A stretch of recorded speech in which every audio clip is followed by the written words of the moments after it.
बिस्मिल्लाहिर्रहमानिर्रहीम। ज़कात ना देने की सज़ा। हज़रत अब्दुल्लाह बिन मसूद रज़ी अल्लाह ताला अन्हु कहते हैं कि रसूलुल्लाह सल्लल्लाहु अलैहि वसल्लम ने फरमाया कि जो कोई अपने माल की ज़कात अदा नहीं करता, इसका माल क़यामत के दिन एक कंचा सा बनकर आएगा और इसके गले का तोक बन जाएगा। अक्ल वालों के लिए ज़बरदस्त मिसाल है। हम तरबूज ख़रीदते हैं, मसलन 5 किलो का एक दाना। जब इसे खाते हैं तो पहले इसका मोटा छिलका उतारते हैं।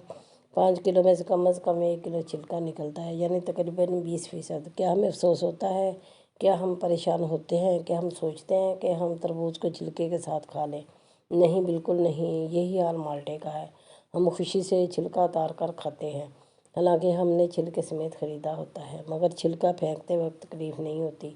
हम मुर्गी ख़रीदते हैं जिंदा साबुत, मगर जब खाने लगते हैं तो इसके बाल, खाल और पेट की अलाइश निकाल कर फेंक देते हैं। क्या इस पर दुख होता है? नहीं। तो फिर 40,000 में से 1,000 देने पर, 1 लाख में से 2,500 देने पर क्यों हमें बहुत तकलीफ़ होती है?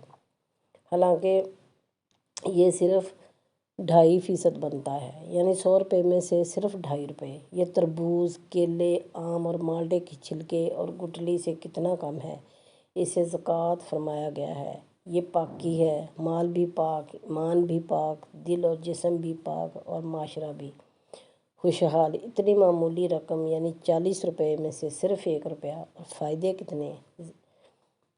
कितने ज़्यादा, अजर कितना ज़्यादा, बरकत कितनी ज़्यादा। मेरे प्यारे बहन भाइयों, अगर आपको वीडियो पसंद आई हो तो इस वीडियो को लाइक कीजिए, दोस्तों के साथ शेयर कीजिए और मेरे चैनल को सब्सक्राइब कीजिए। अल्लाह हाफ़िज़।